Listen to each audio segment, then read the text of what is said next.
Mayumi was well into her second climax when she realized the man she was riding had become flaccid. She'd expected as much, as that tended to happen after she'd stabbed her lover multiple times in the face, neck, and chest. It wasn't the first squirt of blood that gave her pause, but the limpness of his manhood that halted the last burst of carnal pleasure. Mayumi's frustration mounted like pressure in an exploding volcano. She'd hoped his dying body would last much longer than the others had. Luring strange men to hotel suites was the easy part. The difficult task was getting them to stay alive long enough to fulfill her sadistic desires. Of the 20 men who had fallen prey to this murderous monster, only a few had been able to last long enough to give her the gratification she needed to satisfy her deadly urges. Nevertheless, this sorry excuse for a man didn't last a single minute after the first knife point punctured his lungs. Miss Mayumi Yamanashi, the teenage girl who wandered the red light district of Kabukicho, Tokyo, in search of her next victim, would always have an endless number of would-be victims to choose from. There was no shortage of perverted old men in Shinjuku seeking out the company of high school girls. Those types were always easy prey. "You can't die yet! Stay alive, you fat bastard! Stay alive!" she shouted at the dying man, slapping his face with blood-soaked hands. "Not yet! Not yet!" Mayumi screamed, stabbing him over and over again, blood splashing all over her face and naked body. Finally, exhausted, she looked down at his exposed organs and decided it was of no use. "They always die so fast," she mumbled to herself. She climbed off his dead body and sighed. "Anyway, I'll mark him down as number 21. The girl took a shower in preparation to leave the bloody mess of a scene without a care for who discovered it. Consequences didn't concern her. The only thing in life that mattered to Miyami was satisfying these deadly urges inside her. Fearful of their daughter's erratic behavior, Mayumi's parents had kicked her out of their home after she had tried to cut her father's foot off with a wire saw. However, they continued to support her financially until she could finish high school. The shame of putting her in a mental institution was too much for them to bear. They left her to her own devices until they could wash their hands of her in adulthood. For the next year, she would have the time of her life, collecting souvenirs from her victims in the form of testicles that she would store in jars of pickle juice. The jars were stockpiled in her bathroom, each labeled with the name, sexual positions used, and time of death. Mayumi marveled at her collection every night before bed. This was her little personal paradise. Her mother and father hadn't seen or spoken to her in 10 months since casting her out. This sense of isolation only fueled her sadistic, murderous lust. She collected the souvenirs from her latest victim with her tanto blade and left for her apartment. Mayumi noticed many lovers flaunting their affection for one another as they entered the building of the Love Hotel. She never understood why. Love, affection, and kindness were foreign to her. The only fixations that concerned her were sadism and death. Those were the keys to happiness in her mind. Mayumi snickered at the couples and walked out into the streets of Shinjuku, where partygoers and drunken salarymen were making a ruckus. The night was still young, and she believed it was a bit premature to go after the first man who hit on her. Her latest victim left her unsatisfied, and she craved more. She craved climax. With her souvenirs wrapped in a piece of cloth in her handbag, she felt it prudent to put them in a jar of juice before they began to smell. A convenience store was right around the corner, and with the stolen credit card she'd used to pay the bill at the Love Hotel, she made her way to the convenience store for a jar of pickles. By chance, a man noticed her walking alone. Many students her age traveled in groups, and it was rare to see one wandering alone at this time of night, especially in the red light district of Kabukicho. The young salaryman kept his eyes on Mayumi as she ventured inside the convenience store. He was on his way home to his wife and 2 kids when he figured to stop at a nearby convenience store for after-work snack. Mayumi noticed him noticing her, which she delightfully welcomed. Without hesitating, she led him on, luring him, stalking him, readying him to die. 2 victims in one night made her thighs wet with anticipation. The last one had left her frustrated, and this younger salaryman might have the stamina to satisfy her urges. Mayumi flaunted herself when she realized the man was gazing at her sweet, youthful legs. She stealthily kept her eyes on him as he followed her into the convenience store. This salaryman was just the type Mayumi longed for. Men seeking underage schoolgirls. The look in his eyes told her he didn't care. In fact, the expression on his face when he stared at her school uniform gave Mayumi all the needed reason to make him her next victim. Mayumi knew this type, an overworked man with a ruthless, domineering boss who worked so many hours he never had time to see his wife and kids. He was the perfect victim for slaughter in her eyes. She adored older men, as they reminded her of her father. Glancing back subtly to see if he was still looking, Mayumi leaned over to fetch a jar of pickles, exposing her white panties in his direction. His eyes widened and his jaw dropped as beads of sweat formed on his forehead. She gazed back at him and smiled. The man couldn't believe what he was seeing. Mayumi began to taunt him, lifting her skirt and slowly caressing her soft backside. The sweat on his forehead turned to droplets. He dared not approach her, but the sensual scent of the bathing soap on her skin called him. A wink and a smile were all it took to draw him in. "Are you going to stand there staring, or are you going to take me out to a bar or something?" Mayumi said to him. No flirtation or playing hard to get. The simple, direct approach was how she got what she wanted, and it always worked.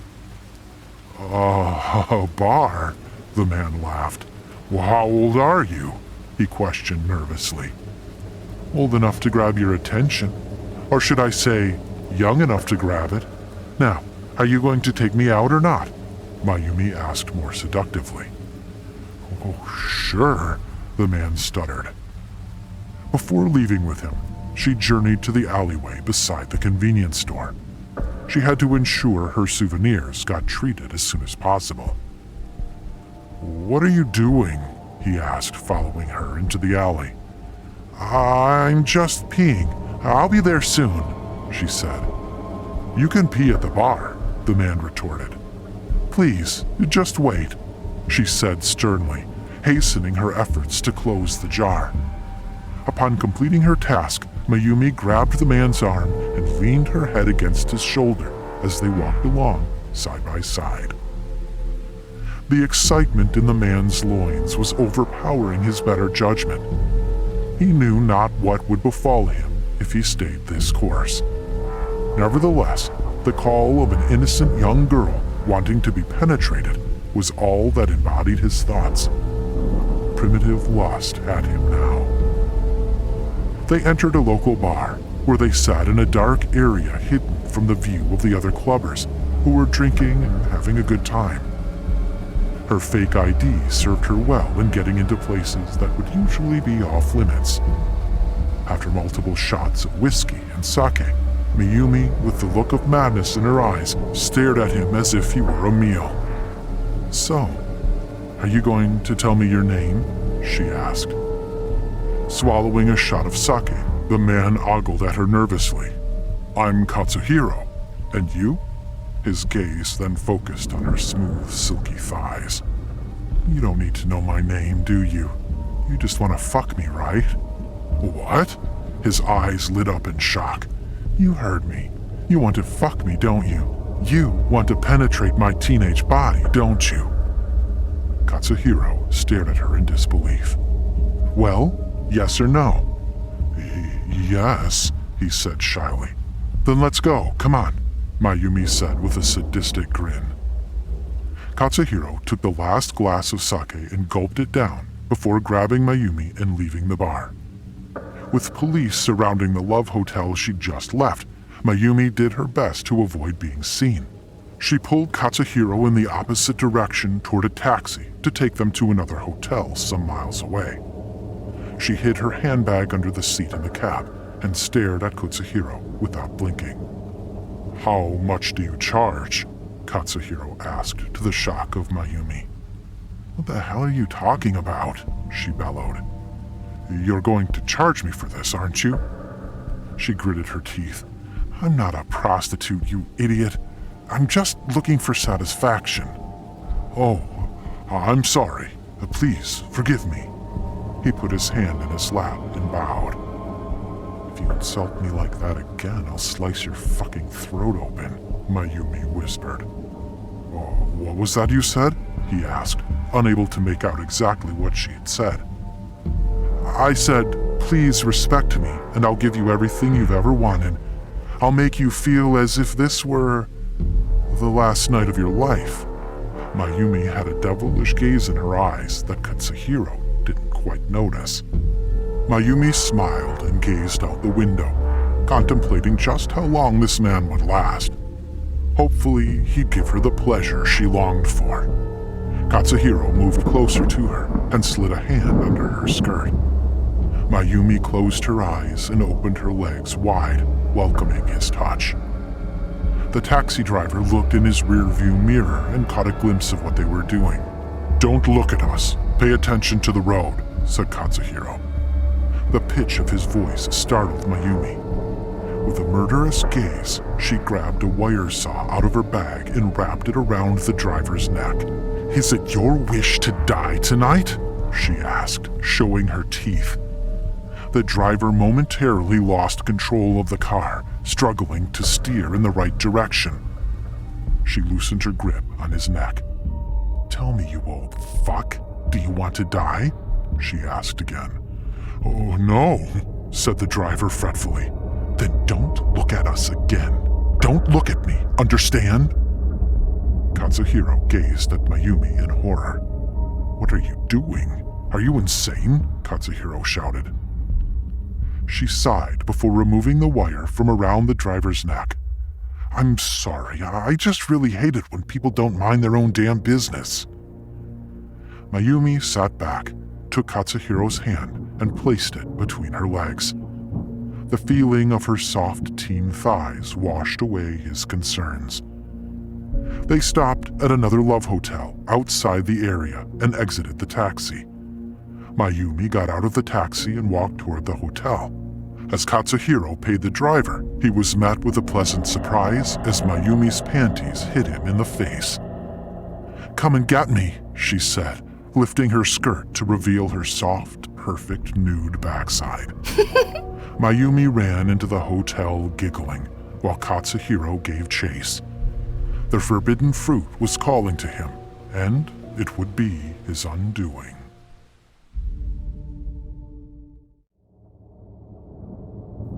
Katsuhiro's 2-year drought in a sexless marriage forced him to drool as Mayumi ran into the hotel with her backside exposed. Unable to gain control of his senses, he stumbled to choose a room. His increased libido had him trembling in excitement. Mayumi took action, pushed him out of the way, and picked a room for the both of them. He embraced her in his arms, with his length rock hard as they ran into their chosen room. Come on, Katsuhiro, come taste me, she said yet again as they entered the room and slammed the door behind them. Mayumi ripped off her school uniform and wasted no time in clawing Katsuhiro's clothes as well. Then, with their tongues locked in a passionate kiss, Mayumi jumped on him, and they fell to the heart-shaped bed. She wrapped her legs around his waist tightly. "Wait, do you have protection?" he asked. "Fuck protection," she shouted, grabbing his long, hard length and shoving it deep inside her. Katsuhiro gasped.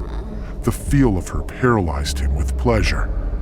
Mayumi scratched his back like a savage, drawing blood. "You're going to satisfy me, aren't you? You're going to give me what I need, right?" she said, thrusting about. Her bag, which lay on the floor, fell over on its side, revealing the jar that contained her souvenirs. She focused his energy on her to avoid it being seen. They swayed all over the bed like insatiable beasts. Mayumi scratched his back deeper, drawing more blood. Thoughts of him dying violently in her embrace filled her mind. Bloodlust consumed her. "I'm coming!" she screamed before climaxing with deathly fury. Legs shaking, she rolled him over so she could take control of him. Mayumi pinned him down on the bed with a homicidal glint in her eyes. Katsuhiro squeezed his eyes shut as she bounced up and down on him. Neck deep in the feeling of pleasure, Katsuhiro didn't notice her removing a pair of fluffy pink handcuffs from her bag on the floor next to them. "Put your hands together on the bedpost," she commanded. Caught in the moment, he complied with her demands. She handcuffed him to the bedpost with a bright, devious smile. I'm almost there," screamed Katsuhiro, much to Mayumi's displeasure. "Not yet," she whispered in his ear before biting off a piece of his lobe with animalistic aggression. No one could hear his screams of pain in this love hotel's soundproof room. "Are you freaking insane? Get off me!" he screeched. She ignored his pleas. She couldn't stop herself. No one could. "You're going to give me what I want. You're going to satisfy me, right?" Mayumi rocked back and forth on his manhood, clawing at his chest with her sharp, cat-like fingernails. "Yes, just like that," she said. Katsuhiro's pain overshadowed his pleasure, but not enough for him to lose his erection. Screaming for his life, he thrashed about, fighting to gain freedom. His movements only increased the sensual sensations that Mayumi felt. His cries for help only served to please her that much more. "2 in 1 night! I can't believe this! 2 in 1 night!" she shouted repeatedly. Upon hearing those words, Katsuhiro realized he wasn't the first man she had done this to. The horror began to set in. "You're going to give me what I want, right? Right? Right?" she screamed like a psychopath. Then thrusting and pounding harder and harder, she reached into her bag and pulled out her tanto blade. The same blade she'd used earlier that night on her first victim. "No, please," Katsuhiro shouted. "Yes, you're going to last longer than the others." She raised the blade above her head. "Please, I have a family. Don't do this," he pleaded. "So what?" she yelled, bringing the blade down and stabbing him in his right eye. The puncture was so deep she struggled to get the blade out for a second blow. She had to use both hands to yank it from his head. Once dislodged, she brought the blade down again, stabbing him in the mouth, then the chest, then the neck. The blade pierced his flesh repeatedly as Mayumi screamed in a psychotic rampage while climaxing intensely. 20, 50, 100 thrusts as the tanto plunged into Katsuhiro's body, reducing him to a bloody mess. His intestines and many other organs became exposed. "Yes, God damn it, yes!" she shouted in pleasure. By the time she was done, Mayumi lay exhausted atop Katsushiro's mutilated body. She rubbed the blood all over her breasts, face, and mouth with a grateful smile. You did it. You satisfied me. Thank you, she said, kissing his dead lips before making her way to the bathroom. But before she could reach the bath to cleanse her body of Katsuhiro's blood, a phone began to ring. She dug under the pile of clothes to find that it wasn't her phone, but Katsuhiro's. "Hello?" she said, answering his phone. "Hello? Who is this? Where's Katsuhiro?" a feminine voice asked. "Katsuhiro is no longer with us. May I ask who this is?" Mayumi said without emotion. "I'm Aki, Katsuhiro's wife. Where's my husband?" She snickered. "Like I said, your husband is no longer with us." "What do you mean? What happened to him?" the woman asked in a panic. "He's dead. I stabbed him to death while we had sex. I guess he wasn't lying when he said he had a family. If you don't believe me, I'll show you." Mayumi turned the phone's camera to Katsuhiro's body, snapped a few pictures, and sent them to his wife's number in a text message. As soon as it was confirmed that the messages were sent, Mayumi smashed the phone to pieces on the bathroom's marble floor, laughing. She then proceeded into the bath to wash the blood and sweat off herself, unremorseful, unrepentant. When she finished, she collected her souvenirs from Katsuhiro's corpse and wrapped them in his underwear before putting them in the pickle jar with the other pair. She needed a way to tell them apart, and Katsuhiro's underwear would serve that purpose well. 2 men in one night. I'm amazing. I'll mark him as 22, she said to herself gleefully. The journey home was uneventful. She finally found a man who gave her the satisfaction she'd longed for. It had now become an obsession. Her obsession. The following day, she turned on the news to see the police had discovered both of her latest conquests. With each kill, her sanity slipped away even further. The more reckless she became with each life she took, the more invincible she felt. So when her phone rang, she wasn't in the least bit nervous. Her friend Naomi from school was calling. "Hello?" she answered. "Hi, Mayumi? Suzuki set up a private party at his karaoke bar in Roppongi tonight. It's Lolita-themed, and she invited a few businessmen to join us. It's the same arrangement as before. I understand you weren't interested last time, but this time they're willing to pay," her friend said. "Sure, I'll go," Mayumi said with excitement. "Really? Are you sure?" "Of course I'm sure. I need more souvenirs. I'm betting I can collect about 100 before the end of the school year," Mayumi said carelessly. "Souvenirs? What are you talking about?" "Oh, don't worry about it. I'll see you tonight." She hung up the phone, then turned her gaze to the television to see Katsuhiro's wife, Aki, crying to the news over the death of her husband. The murderous little girl burst out into a fit of laughter. The tears, the facial expressions, the cracking in Aki's voice were amusing in Mayumi's sadistic mind. As she got up to fix herself something to eat, her phone rang again. She answered the phone, and much to her dismay, it was the voice of her father on the other end. "Mayumi, are you there?" he said sternly. Yes, she stuttered. The shock of hearing his voice startled her. "We need to talk. Your mother and I are right outside of your apartment complex. Open the door. We're coming up." Mayumi's heart dropped. She threw her phone to the bed, snatched the pickle jar off the floor and hid it in her bathroom, then shut and locked the door. "What the hell did they want?" she said to herself.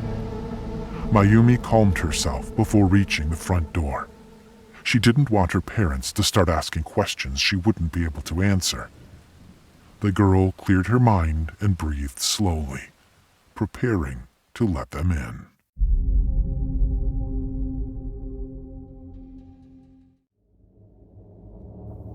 "What are you doing here?" she asked through the door. "We need to talk. Please, let us in, Mayumi," her mother said. You haven't spoke to me for almost a year. Why come now? I haven't done anything wrong." Her voice cracked a little. "We never said you did anything wrong. Please, just let us in so we can talk," her father said. Slowly, Mayumi opened the door, letting her parents in. "So, what are you here to talk about?" she said with a slight hint of annoyance. "We're here to talk about you, Mayumi. We know you are not well," said her father. "Not well? I've been having the time of my life since you kicked me out. I'm free to do what I want when I want." With a gleeful grin, she turned her back on her parents and walked into her living room. "And that's the problem. You're still a minor. We never should have abandoned you. I think it's time we get you some help," said her mother. "Help? With what? I don't need any help. Why don't you see yourselves out of my apartment?" bellowed Mayumi. "Remember, we're the ones who pay for this apartment, and we can cut you off like that," her father said, snapping his fingers. "Now, we found a doctor with whom you can talk. She will help you with whatever it is you're going through," he continued. "I'm not going through anything. I just want to be left alone by you." The anger in Mayumi's voice was evident. "There's something wrong with you. You need help," said her mother. "You tried to cut off your father's foot with the wire saw. We should have sent you to the mental facility that very night, but our fear and ignorance got the better of us. We're here now to correct that wrong. Please, we found a good psychiatrist for you." Mayumi sighed. "That was just a prank. I wasn't actually going to cut off Dad's foot," she lied with a slight sneer. "I saw the look in your eyes that night. It terrified me. Now, this isn't up for debate. You're going to see this doctor," said her father. "And what if I don't want to?" she retorted. "Look, either you go voluntarily or we'll have you institutionalized. We're still your legal guardians, so don't make this more difficult than it has to be," said her mother. Stunned by their ultimatum, she lowered her gaze and exhaled. "Fine, I'll go," Mayumi said in a depressed tone. Her parents smiled and placed the psychiatrist's contact card on her bookshelf with an appointment time and location. The moment she laid eyes on the card, Mayumi erupted into a fit of frustration and rage. The appointment time conflicted with her already agreed-upon rendezvous with Naomi. "I can't make this appointment tonight. I have plans," she shouted. "You're going tonight. Do you understand?" said her father. "Father, please, make it for tomorrow night. Please, please, please." She dropped to her knees and tugged on her father's pants leg. "You're going tonight. This isn't a request, nor is it up for discussion." "Fine," she bellowed, jumping back up to her feet. "I do have one question, though. After almost a year, why did you decide to come back into my life and start ordering me around? Why didn't you do this from the start instead of kicking me out? I wasn't going to hurt you, Father. I was just going to cut off your foot. You're going to die someday soon, so why do you need it?" Her father gazed at her in shock. Her mother sighed. "That statement alone tells me you need help. And as to why we waited so long, we didn't know what to do. We thought about disowning you, committing you, or even shipping you abroad. After months of arguing with each other, we decided to get you help. You are our only child after all." Mayumi gritted her teeth. "All right, damn it. I'll do what you say. Now please, just leave." She fast-paced to her front door and opened it swiftly. "Don't miss that appointment, little girl. Otherwise, we will have you committed," her father warned as they left. "All right," she exclaimed before closing the door and locking it.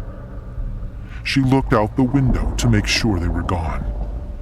"Damn them," she mumbled to herself. Exhaling in relief that they were gone, she ran to the bathroom so she could take her recent souvenirs out of the pickle jar. After preparing 2 separate jars for the transfer, she put the severed testicles into their respective jars with her bare hands, labeled them, and set them on her bathroom counter with the others. Of the 22 jars in her possession, only 4 had a gold star sticker next to their name. Mayumi's star rating system marked the level of pleasure she received from each man, and only those who satisfied her needs were labeled with golden stars. Katsuhiro was the 4th golden star on that counter, an honor that held esteem in her sick and twisted mind. Mayumi prostrated herself before the jars as if they were gods and stripped nude, caressing herself. She then took her middle finger and inserted it into her dripping, wet pussy. Reveling in this moment, she closed her eyes and reminisced on all the fun she'd had with the men from each jar. Their names, faces, blood, and screams flashed in her mind, heightening her level of excitement while she fingered herself. Then abruptly she stopped, coming to the realization that she had to save her urges for tonight. She got up and readied herself for the party to come. Even though she'd sworn to fulfill her parents' wishes, she had no intention of seeing that doctor. Her sadistic needs knew no bounds, and nothing would stand in the way of getting what she desired. Naomi had promised her a bar full of men practically begging to be slaughtered. There was no way she would pass on such an opportunity. Sex and death were calling, and that was all she longed for. She had slept well into the afternoon and still hadn't eaten. In only a few more hours she was supposed to meet up with Naomi, and that didn't give her much time to cook something for herself. Mayumi decided to pick up something to eat on the way there. Since the theme called for a Lolita look, she went to her closet and chose her favorite Lolita dress. It wasn't an ordinary, fluffy dress that most girls would be wearing at this party. Mayumi knew she would have to stand out to attract the best possible suitor with the most stamina.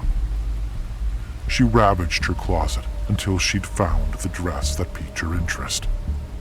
"Yes, this is it," she exclaimed. The design of her chosen Lolita look was a black sleeveless mini dress, falling just above the thigh with a square collar off the shoulders and laces of fluffy cotton, coupled with a black face mask that concealed the top portion of her eyes and nose. "Perfect," she said, twirling the dress around before putting it on. "Blood shouldn't show up too easily on this dress. Maybe I can have 3, maybe even 4 in one night this time," she said to herself.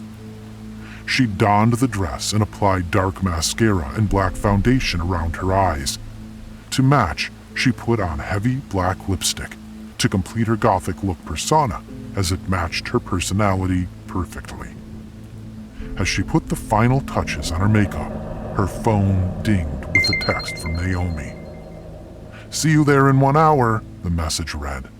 Excited, Mayumi put her makeup away and headed to a local fast food restaurant for a bite to eat. Once she got there, she stood in line looking over the menu when her phone began to vibrate. It was an incoming call from a private number, so she ignored it, fearful it might be her parents. A voice message was left, but she refused to check it. She wasn't about to allow anything to disrupt her mood. Little Mayumi wanted to be in the perfect mindset for the lustful, bloody slaughter to come. She ordered a teriyaki and rice burger with some fries, sat down, and began to eat. As she consumed her meal, curiosity about the voicemail set in. Despite knowing that checking the message would affect her mood, she still wanted to know who it was from. She took out her phone and checked the message. Sure enough, it was the psychiatrist her parents instructed her to go see that night. "It's 30 minutes past the time your appointment, so I guess you aren't coming. I have no choice but to inform your parents that you did not meet your obligation to them. Please let me know if you're running late. Otherwise, I will assume you decided not to come. I only want to help you, Mayumi, so please get back to me as soon as you can," the voicemail said. Her parents would probably show up at her apartment tonight to confront her about the missed appointment. However, that didn't matter, as she had no intention of going back home for the next couple of days. Just as long as her jars of flesh were under lock and key, she couldn't care less.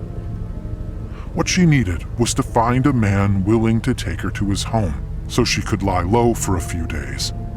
But with the police posting guards and even closing down some hotels until they caught the person behind these murders, she finally realized she had to be cautious. Still, the urges within her needed to be sated. All she desired was to fulfill her obsession with the taste of blood and the feeling of flesh. And this party was more than enough to satisfy that urge. Tonight was the night. Upon finishing her meal, Mayumi took the train to the karaoke bar in Roppongi, where they planned to meet. Suddenly, a man sat next to her as she rested in her seat with her head down on the train, alone in her thoughts. The man was German and well into his 60s. To her shock, he spoke Japanese fluently, as revealed by the conversation he was having on his phone. The odor emitting from his body almost induced Mayumi to vomit. His breath and skin were beyond foul. She scooted away from him with the bit of space left on the seat. The man noticed her nonetheless. He ended his call and leered at her, putting his arm on the back of her seat. "That's a nice little black dress you have on, cutie. Where are you headed all dressed up?" the man said in Japanese. "This thing doesn't deserve to live," Mayumi thought to herself. "Hey, cutie, I'm talking to you. What's a sexy little girl like you doing out this late at night? Are you looking for a good time? I'll show you a good time." His breath was revolting. "Please, leave me alone," she said, covering her nose with both hands. "What's wrong? You don't like the way I look? I'm sick of being rejected by you little sluts. You should be bowing down to me. We're your masters. You get what I'm saying, huh? Do you get it? You little teen whore," he said in a drunken slur. There weren't many people on the train, but those who were offered little aid. Each passenger looked the other way as if the two of them didn't exist. Rage built in Mayumi's gut. The voices in her head told her to kill him right there in front of everyone. However, she knew that she had to keep a low profile despite her murderous urges. She used all her willpower to ignore the voices begging her to slaughter this disgusting, racist blob. The homicidal sounds in her head became louder and louder with each word this man let roll off his tongue. "Come on, baby. Show me what you got. What are you, 15? 16? Just the way I like them. Show me what you got," he said, tugging at her skirt. Eyes wide and face trembling with rage, she tried to control herself.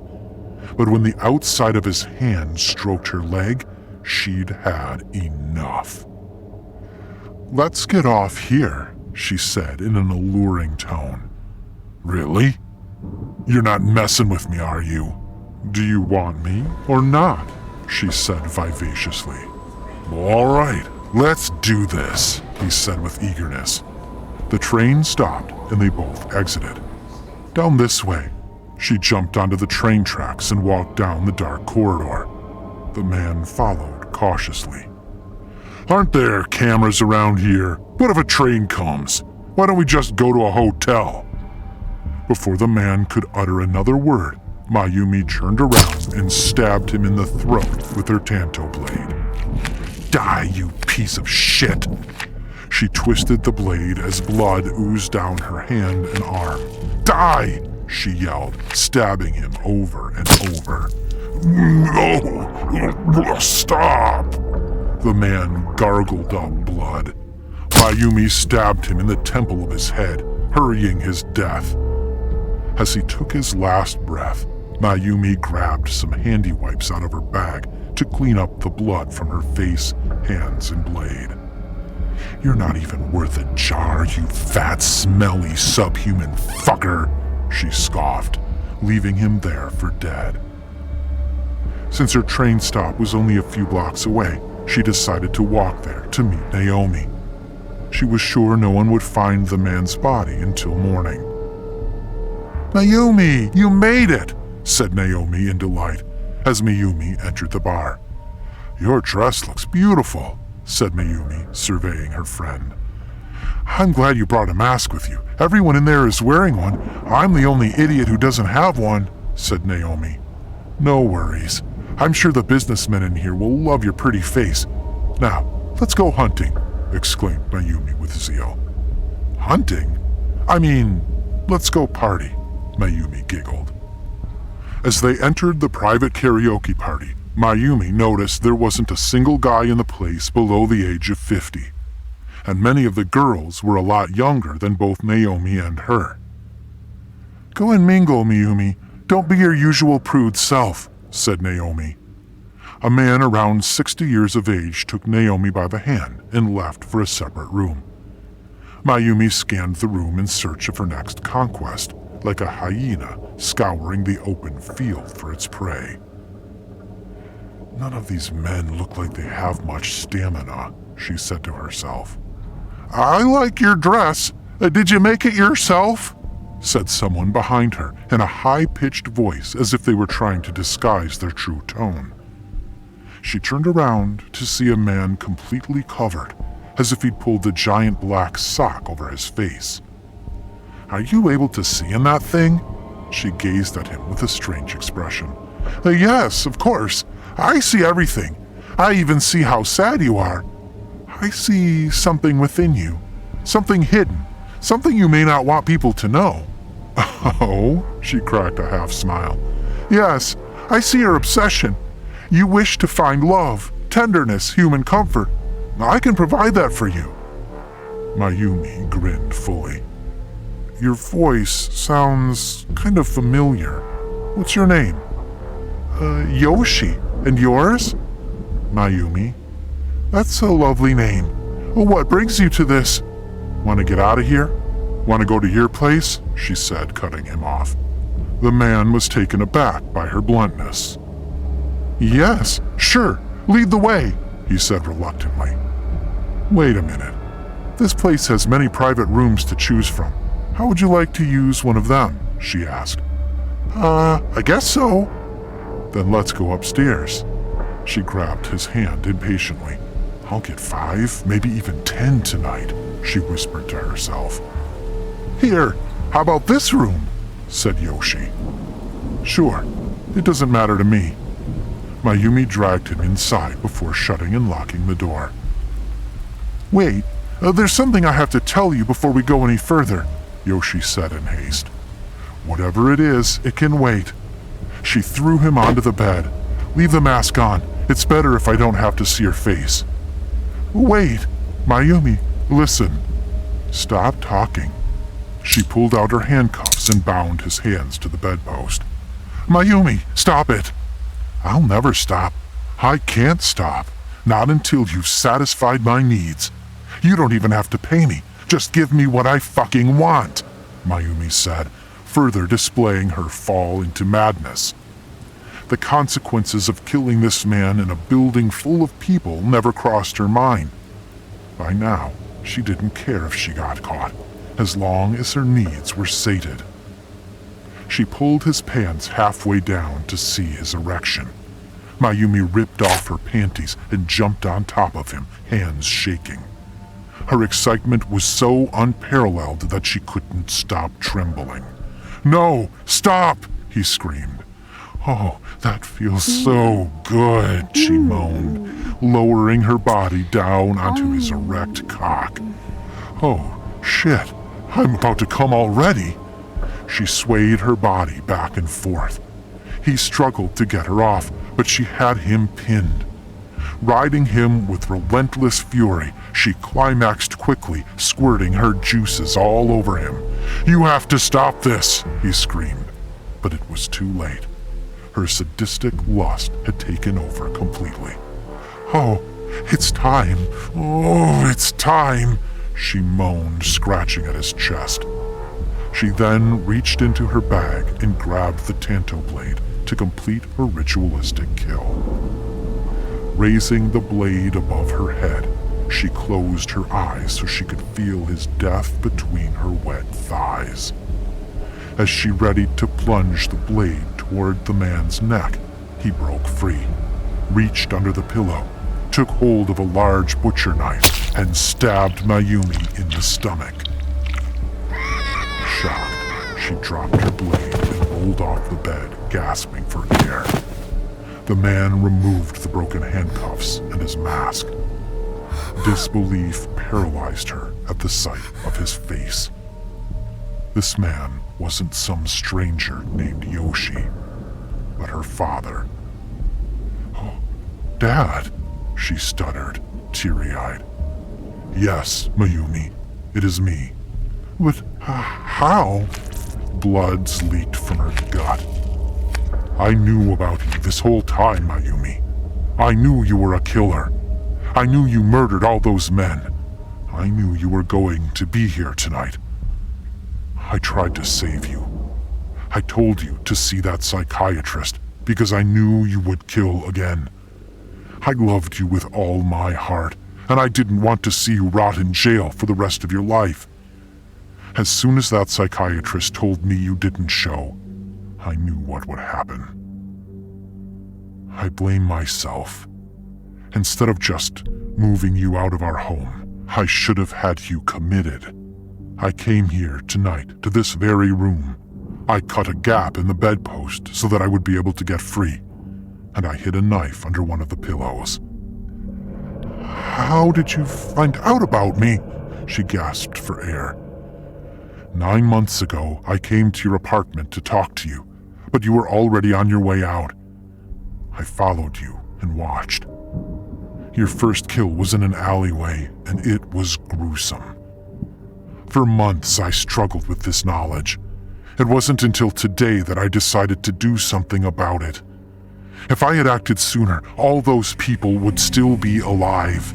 This is all my fault. I had to end it, Mayumi. Do you understand?